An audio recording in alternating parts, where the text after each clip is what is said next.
नमस्ते, कैसे हो आप सब लोग। मैं निशा स्वागत करती हूँ अपने एक न्यू ब्लॉग में। तो आज दिन है 24 तारीख, मतलब तारीख है 24 तारीख और दिन मंगलवार है। और हम भटक रहे हैं यहाँ बाग में नहीं, खेतों में। और भटक रही है हमारे साथ दच्चू भी। हाय बोलो। हाय हाय हाय। तो दच्चू आज स्कूल गई थी। आज दच्चू के स्कूल में मनाया था क्रिसमस डे। तो दच्चू गई थी स्कूल और कल 25 तारीख है तो कल छुट्टी है इनकी, तो आज ही गए थे। तो हम आ गए हैं खेतों में। और खेतों में क्यों आए हैं, हम आए हैं भथुआ का साग तोड़ने के लिए। और क्योंकि मेरा बहुत ज़्यादा ना मन हो रहा था भथुआ का साग खाने का। अब भथुआ का साग घर पे तो मिलता नहीं, उसी के लिए ये खेतों में भटकना पड़ता है। तो दक्षु के पापा पीछे आए हैं दवाई डालने के लिए। तो उन्होंने कहा काले काले हैं, काले काले हैं, दिखा दे कपड़े पहने हैं। तो उन्होंने बोला 2 टंकी में दवाई डालने जाना। हमने कहा हमको भी ले चलो भैया, हम भी साग तोड़ लाएंगे। तो दच्चू ने कहा, दच्चू भी स्कूल से आ गई थी तो दच्चू बोली कि मैं भी चलूँगी। तो हम आ गए हैं ये भथुआ का साग तोड़ने के लिए। तो आज मैंने सोचा वो मैंने ना चावल पिसाए थे। तो मैंने कहा बहुत मन था मेरा ढिस्सा फरा खाने का, वो भी साग के साथ। तो हमने कहा भैया बिना मेहनत से नहीं मिल पाएगा। तो हम आ गए हैं खेतों में। अब क्या होता है ना, ढूंढना पड़ता है। और बाज़ार में पता नहीं शायद 40 रुपया किलो, 40-50 रुपये किलो मिल रहा है ये। अब जब खेतों में साग है तो क्यों ख़रीद के खाएं, है ना। जब गांव में रहते हैं तो इतना फ़ायदा तो उठाना चाहिए। तो यहाँ साग तोड़ने आ गए। दच्चू भी खूब ढूंढ रही है साग। तो 1-2 मुट्ठी में काम हो जाएगा। और जब तक 1-2 टंकी दवाई डलती है तब तक हम 1-2 मुट्ठे साग ढूंढ लेते हैं। तो यहाँ खेतों की नगरी में आ गए हैं। दच्चू भी देख रहे हो खूब साग ढूंढ रही है। मेरे से ज़्यादा साग दच्चू ढूंढ ली है ना। दच्चू को बड़ा मज़ा आ रहा है साग ढूंढते हुए, तोड़ते हुए, है ना। तो यहाँ हम भी लगे हुए हैं। और जब तक 2 टंकी डलती है दबा तब तक हम देखते हैं 1-2 मुट्ठे तोड़ पाते हैं कि नहीं। और उसके बाद मिलते हैं, आपको दिखाते हैं कितना साग तोड़ पाते हैं हम। तो साग ना ऐसे मिल जा रहा है, मतलब जितना गेहूँ है उसके बीच से थोड़ा थोड़ा 1-2 साग ऐसे करके हमें 1-2 मुट्ठे तो ढूंढ ही लेंगे भैया। मेहनत करने से क्या नहीं मिलता और खाने के लिए क्या नहीं करना पड़ता है। तो खाना है तो मेहनत तो करनी ही पड़ेगी। तो पहली बार आई हूँ, मतलब अगले साल आई थी मैं। अगले साल हम खेत में पानी लगा रहे थे ना, तब तोड़े थे हम भथुआ का साग। और आज तोड़ रहे हैं। तो दच्चू देख रही है खूब ढूंढ रही है। और सही बताऊं तो अपने खेत में नहीं तोड़ा, दूसरों के खेत में है। ज़्यादा नुकसान नहीं कर रहे हैं हम, वैसे तो थोड़ा पाँव बचा बचा के थोड़ा नुकसान हो जाए। छोटे धान गेहूँ है, नुकसान नहीं होगा ना दच्चू। ज़्यादा मत के चलिए, नहीं तो पड़ोसी आएंगे डंडा लेके हमारे घर में। तो जल्दी जल्दी तोड़ते हैं, फिर दिखाते हैं आपको कितना साग तोड़ पाए। कितना तोड़ लिया दच्चू? ले ये रख ले, वो अपना लिया, झोला तो लिया अपना।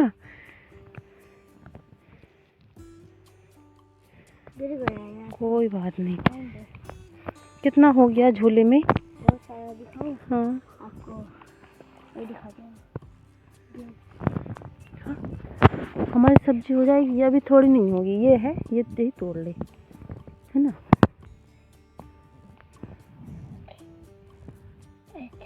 ये देख कितने हैं ये।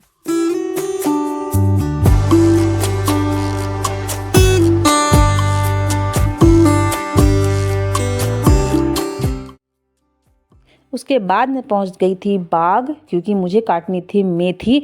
2-3 दिनों से रोज़ सोचती हूँ कि आज मेथी काट दूंगी। आज तो ऐसे ही करते करते मेरी मेथी बहुत ज़्यादा बढ़ गई थी। तो आज धूप निकली हुई है तो मुझे इसे सुखाना है, तो टाइम लग जाता है। 2-4-5 दिन सुखाऊंगी तब जाके ये सूखेगी। ये सब्जी में डालने के लिए हो जाती है। जब सब्जी में इसे डालते हैं ना तड़का लगाने के टाइम पे, तो बहुत ज़्यादा अच्छी खुशबू आती है।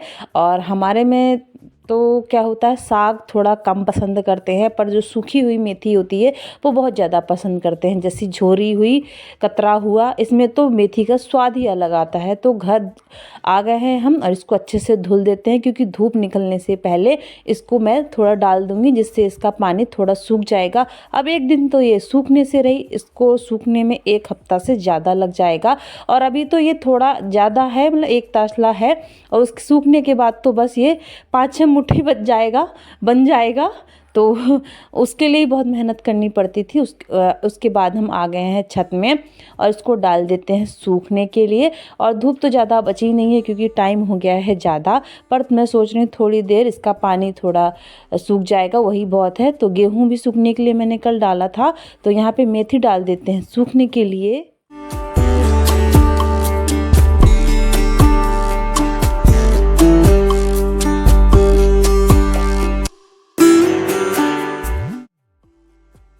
और हम इतना सा ही भथुआ का साग तोड़ के ला पाए हैं, मतलब 2 टाइम की सब्जी हो जाएगी। तो एक टाइम सब्जी बनाएंगे, दूसरी टाइम इसका हम कॉफ़ी बनाएंगे। तो आज हम बनाएंगे आग में सब्जी, इसलिए जला लेते हैं चूल्हे में आग। और जैसे कि आज बनाने का प्लान है ढिस्ता फरा, जो हम बनाते हैं चावल के आटे का। बहुत दिनों से मन था मेरा खाने का, पर क्या था, आटा नहीं था चावल का। तो बहुत मुश्किलों से कह कह के कि भैया आटा पिसा लाओ, मतलब चावल पिसा लाओ, तब जाके हमारा चावल का आटा आ पाया है।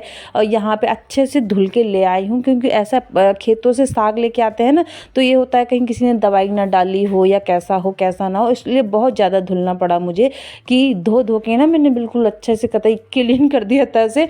और धो के कढ़ाई मैंने चढ़ा ली थी और काट के रख दिया है, इसको थोड़ा थोड़ा उबलने के लिए रख दिया है। और उसके बाद हम पहुंच गए थे छत में। गेहूं मैंने पहले उठा लिया था और थोड़ी सी मूली थी वो सूखने के लिए डाल दी थी। और ओस पड़ने से पहले मेथी भी उठा के ले चलते हैं।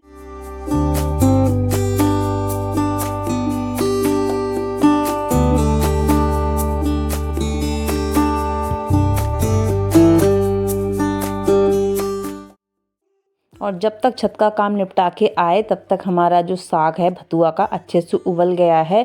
तो पानी जो एक्स्ट्रा निकल गया था इसको हम बाहर कर देंगे, मतलब बाहर निकाल दे रही हूँ।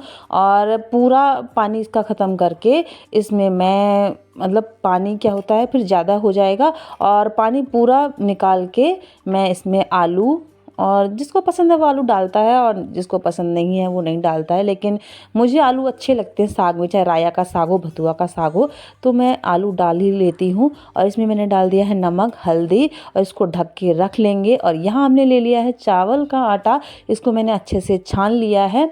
और यहाँ कर लिया है पानी गर्म, क्योंकि ये आटा हम पानी गर्म, मतलब गर्म पानी से गूँथने वाले हैं। और यहाँ हम सब्जी के लिए तड़का भी तैयार कर लेते हैं। तो यहाँ मैंने लहसुन ले लिया है और प्याज ले लिया है और इसको अच्छे से कूट लेते हैं। और क्योंकि सब्जी की तैयारी हो जाएगी उसके बाद हमारा बस ढिस्सा फरा बनने के लिए रह जाएगा। और हमने मसाला बना लिया है और यहाँ हम ले आए हैं अपना पानी गरम और आटा। तो आटा को अच्छे से गूँथ लेते हैं। गर्म पानी है तो थोड़ा करछली का इस्तेमाल कर रहे हैं। किस किस को ढिस्सा फरा पसंद है बताइएगा।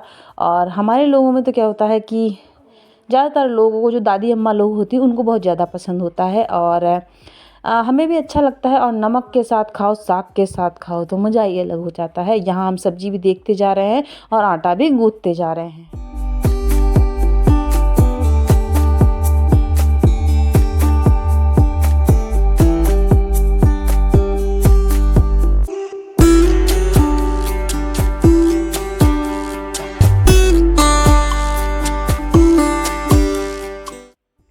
और यहाँ मैंने आटा गूँथ दिया है और सब्ज़ी में लगा लेते हैं तड़का, क्योंकि हमारी सब्ज़ी बिल्कुल रेडी है तड़का लगने के लिए। और बहुत सारी बहनों का कमेंट भी आता है कि रोज़ ब्लॉग क्यों नहीं आते हैं।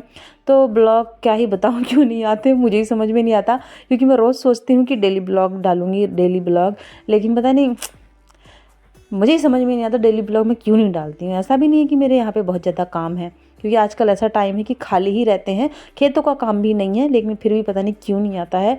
कोशिश बहुत ज़्यादा करती हूँ पर नहीं हो पा रहा है, और इसलिए गायब रह रही हूँ मैं आजकल। और यहाँ हमारी सब्ज़ी में लग गया है तड़का, और कोशिश करूँगी कि आप तक मैं ब्लॉग पहुँचाऊँ और अपना डेली ब्लॉग आपसे शेयर करूँ और अपनी दिनचर्या भी आपके साथ शेयर करूँ कि हम दिन भर क्या करते हैं, कैसे रहते हैं, क्या नहीं। वही मैं आपको दिखाने की कोशिश भी करती हूँ, पर क्या, लेकिन गायब हो जाती हूँ तो फिर नहीं हो पाता है। तो यहाँ हम नमक कूटने के लिए मिर्च भून रहे हैं, क्योंकि नमक हमारा ख़त्म हो गया है। और भैया ढिस्सा फरा के साथ नमक ना हो तो ये तो अधूरा है ना, मतलब अधूरी रेसिपी हुई। तो सब्ज़ी हमारी बन गई है, और जो चटनी है, मतलब नमक हमारा कुट गया है। और यहाँ हम करते हैं ढिस्सा फरा बनाने की तैयारी।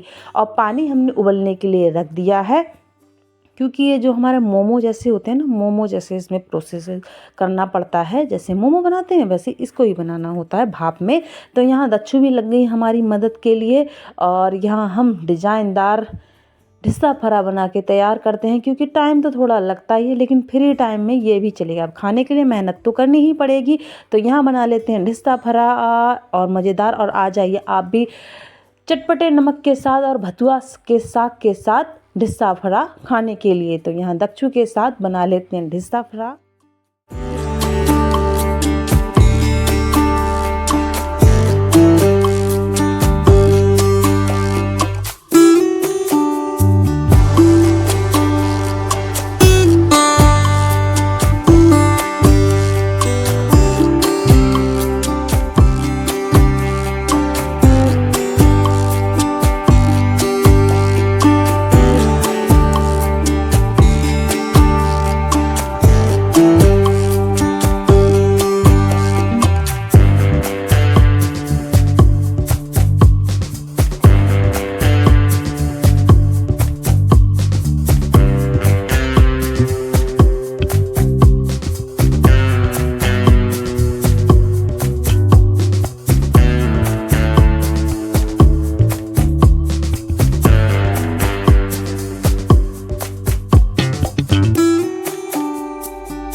और फाइनली हमारी ढिस्सा फरा की थाली तैयार है, साग के साथ और नमक के साथ ढिस्सा फरा।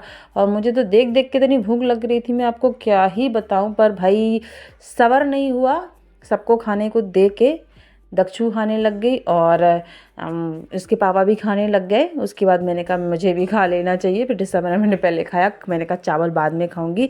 और दच्चू भी यहाँ भी मज़े ले रही ढिस्सा फरा के। दच्चू ने तो चावल ही नहीं खाया, बस ढिस्सा फरा से ही पेट भरा।